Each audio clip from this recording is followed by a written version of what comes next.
जो परीक्षा की दृष्टि से बहुत ही महत्वपूर्ण है। तो इसमें पहला है पंच सिद्धांत का व्रत संहिता एवं व्रत जातक नामक रचनाओं के लेखक कौन है? ये बारहमिहिर। कौन है? बारहमिहिर।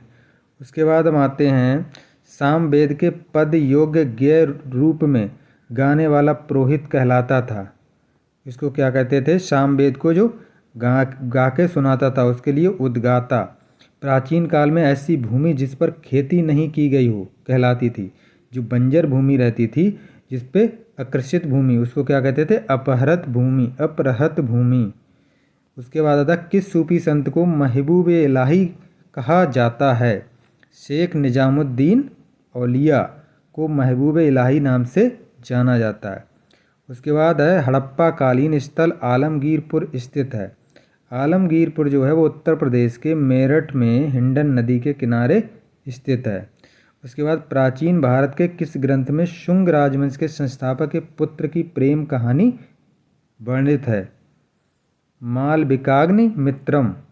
ये जो कहानी है इसमें जो शुंग वंश का राजवंश था उसके पुत्र की प्रेम कहानी का वर्णन है मालविकाग्नि मित्रम में। वह डच पर्यटक जिसने जहांगीर के शासन का मूल्यवान विवरण अपनी पुस्तक रिमोस्ट्री में दिया। कौन सी पुस्तक में? रिमोस्ट्री। रिमोस्ट्री किसने लिखी थी? ये भी पूछा जा सकता है। किसने लिखी थी? डच पर्यटक था कोई वो, उसने तो उसका नाम क्या था? Francisco Pelsaert. डच ये था। उसके बाद है वह जैन संत जो अकबर के दरबार में कुछ वर्ष रहा और जिसे अकबर ने जगत गुरु की उपाधि से सम्मानित किया। तो ये था हमारा हरि विजय सूरी। हरि विजय सूरी को उन्होंने जगत गुरु की उपाधि दी थी। किसने? अकबर ने। किस मुस्लिम शासक ने एक तरफ संस्कृत मुद्रा लेख के साथ और चांदी के सिक्के निर्गत किए? ये थे महमूद गजनबी। महमूद गजनबी संस्कृत मुद्रा लेख के साथ। महमूद गजनबी मुस्लिम शासक था लेकिन संस्कृत मुद्रा लेख के साथ सिक्के जारी किए। लॉर्ड कर्जन के समय वर्ष 1902 में पुरातत्व सर्वेक्षण विभाग को भारतीय पुरातत्व सर्वेक्षण के रूप में केंद्रीकृत कर किसके प्रथम महानिदेशक नियुक्त किए हुए हैं? कौन नियुक्त हुए? जॉन मार्शल, जो हमारी सिंधु सभ्यता से संबंधित थे, उत्खनन से संबंधित वही। उसके बाद हड़प्पाई स्थल दायमाबाद भारत के किस राज्य में अवस्थित है? दायमाबाद जो है हमारा महाराष्ट्र में स्थित है। गौतम बुद्ध की मां माया देवी किस वंश से संबंधित थीं? किस वंश से संबंधित थीं? उनका वंश था कोलीय वंश। कोलीय वंश। बराबर की गुफाओं का उपयोग किस संप्रदाय ने आश्रय के रूप में किया? तो ये संप्रदाय था आजीवक। आजीवक जो थे उन्होंने इसको किसके? आश्रय गृह के रूप में इसका इस्तेमाल किया। शूद्रक द्वारा लिखी गई पुस्तक कौन सी? मृच्छकटिकम का कथानक क्या है? इसका कथानक है एक धनी व्यापारी और एक गणिका की पुत्री की प्रेम कथा इसमें दे रखी है।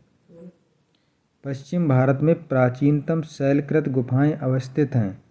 कहाँ हैं प्राचीनतम शैलकृत गुफाएं? नासिक में हैं, एलोरा में और अजंता में।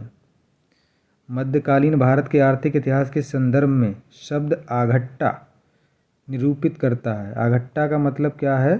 भारत की सिंचाई के लिए प्रयुक्त जल चक्र। मदुरा विजय कृति में अपने पति के विजय अभियानों का वर्णन करने वाली कवयित्री थी। कौन थी? गंगा देवी। उसके बाद हेन सांग की भारत यात्रा के समय सूती कपड़ों के उत्पादन के लिए सबसे प्रसिद्ध नगर था। कौन था? मथुरा। मथुरा। हेन सांग जो चीनी यात्री आया था उसके समय। मिलिंद पन्हु नामक बौद्ध ग्रंथ किस हिंद यवन शासक पर प्रकाश डालता है? तो ये शासक का नाम है मिनेंडर। मिनेंडर। इसमें प्रश्न और उत्तर दे रखे हैं। जो नागसेन है वो इनसे, जो मिनेंडर हैं वो नागसेन से प्रश्न करते हैं इसमें। उसके बाद है कर्नाटक किस स्थित किस नापाषाण स्थल से शंख के ढेर और निवास स्थल पाए गए हैं? तो ये है पिकलीहल। पिकलीहल। अगला है वेदांगों की संख्या है 6। वेदांगों की संख्या कितनी है? शिक्षा, कल्प, व्याकरण, निरुक्त, छंद और ज्योतिष। सुत्त पिटक विभाजित है 5 विभागों में। सुत्त पिटक जो है बौद्ध ग्रंथ वो सब 5 विभागों में, किसमें? दीर्घ निकाय, मंजिक निकाय, संयुक्त निकाय, अंग्योत्तर निकाय और खुद्दक निकाय। हड़प्पाकालीन स्थल लोथल का उत्खनन हुआ था SR राव द्वारा 1955 से 1963 में।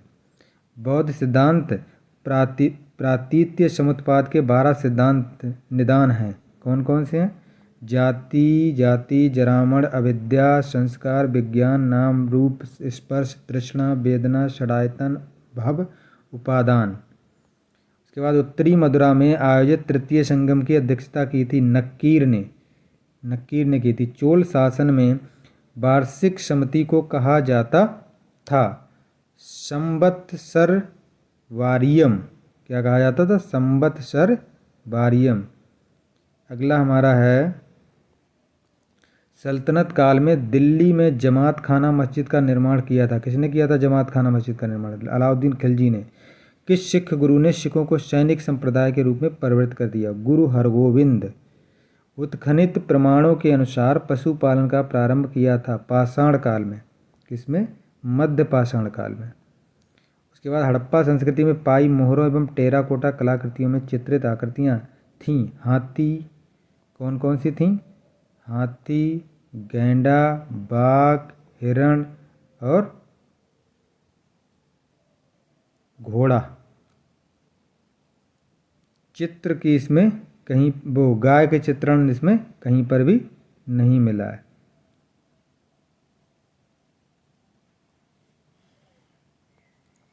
हड़प्पा, कालीबंगा, लोथल एवं रोपड़ किन नदियों के किनारे अवस्थित है? हड़प्पा जो है वो रावी नदी के, कालीबंगा घग्गर, लोथल भोगवा और रोपड़ सतलज। वैदिक साहित्य का सही क्रम है वैदिक संहिताएं, फिर ब्राह्मण, फिर अरण्यक, फिर उपनिषद। ऋग्वेद में प्रयुक्त अघन्य शब्द किसके लिए प्रयोग किया गया? अघन्य शब्द गाय के लिए। अघन्य का अर्थ होता है ना मारने योग्य, जिसकी हत्या नहीं करी जानी चाहिए, ना मारने योग्य, अघन्य। किस शैलकृत गुफा में 11 सिरों के बोधिसत्व का अंकन है? कान्हेरी में। कान्हेरी की जो गुफा है उसमें 11 सिरों के बोधिसत्व का अंकन है। सम्राट हर्ष ने 2 महान धार्मिक सम्मेलनों का आयोजन किया था। कहाँ कहाँ किया था? उसने कन्नौज और प्रयाग में। अंतिम हिंदू सम्राट बोला जाता है इसे हर्ष को। कबीर एवं धर्मदास के मध्य संवादों के संकलन का शीर्षक है, क्या है? अमर मूल। अमर मूल।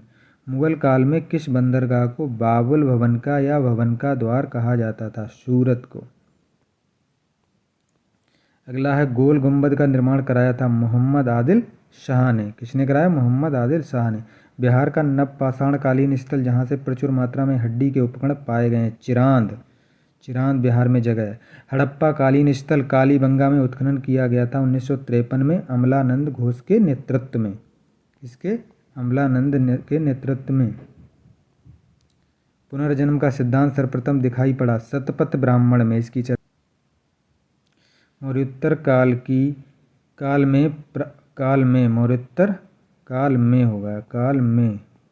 मौर्योत्तर काल में प्राकृत भाषा में लिखी पुस्तक गाथा सप्तशती के लेखक थे हाल। कौन थे? हाल। उस पुरोहित किससे? पुरोहित से करा दिया जाता था। कौन सा? जो यज्ञ अनुष्ठान विधि पूर्वक संपन्न कर लेता था उसे दैव विवाह कहा जाता था। पुरोहित, उस पुरोहित से। उसके बाद है, किस विजयनगर शासक ने सर्वप्रथम अपनी घुड़सवार सेना को शक्तिशाली बनाने के लिए उसमें तुर्की धनुर्धरों की भर्ती की? किसने? देवराज प्रथम ने। किस महापुरुष का कथन है कि ईश्वर के सम्मुख सभी स्त्री पुरुष भाई बहनों की भांति हैं? दादू। मुगल काल में विभिन्न अवसरों पर अमीरों द्वारा बादशाह को दी गई भेंट नजराना कहलाती थी पेशकश। क्या कहलाती थी? पेशकश। मुगल काल में कोई भी भेंट दी जाती थी। किस मुगल बादशाह ने निसार नामक एक सिक्का चलाया जो रुपए के चौथाई मूल्य के बराबर होता था? निसार किसने चलाया था? जहांगीर ने।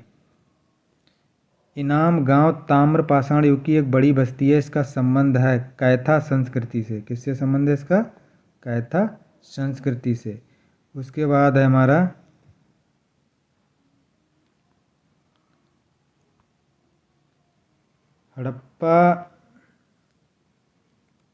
हड़प्पा काल का एक कांसे का रथ जिसमें 2 बैलों की जोड़ी जुती हुई है और इसमें एक नग्न मानव आकृति चला रही है उस हल को, बैलों की जोड़ी को। तो ये कहाँ से मिला है?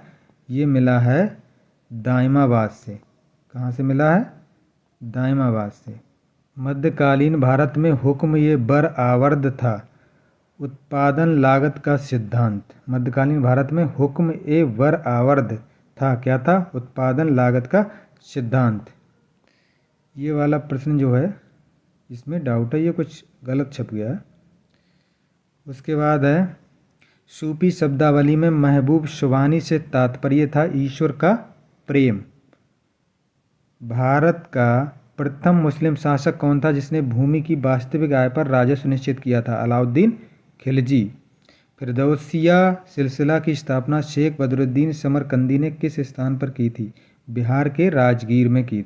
सूफी शब्दावली में महबूब सुबहानी से तात्पर्य ईश्वर का प्रेम। भारत का प्रथम मुस्लिम शासक कौन था जिसने भूमि की वास्तविक आय पर राजस्व सुनिश्चित किया था? कौन था? अलाउद्दीन खिलजी। अलाउद्दीन खिलजी। उसके बाद आता है फिरदौसिया सिलसिला की स्थापना शेख बदरुद्दीन समरकंदी ने किस स्थान पर की थी? बिहार के राजगीर में। राज तिलक का संस्कार संपादित कराने वाले किस पुरोहित ने विधिवत ये घोषणा की थी कि शिवाजी उच्च वर्गीय क्षत्रिय? गंगा भट्ट ने की थी। ये उच्च वर्गीय क्षत्रिय हैं। राम मोहन राय को राजा की उपाधि किसने दी थी? अकबर द्वितीय ने। किसने कहा था उन्हें? अकबर द्वितीय ने। बंगाल के किस नवाब ने अपनी राजधानी मुर्शिदाबाद से मुंगेर स्थानांतरित कर ली? मुर्शिदाबाद से मुंगेर किसने स्थानांतरित कर ली थी? ये थे मीर कासिम।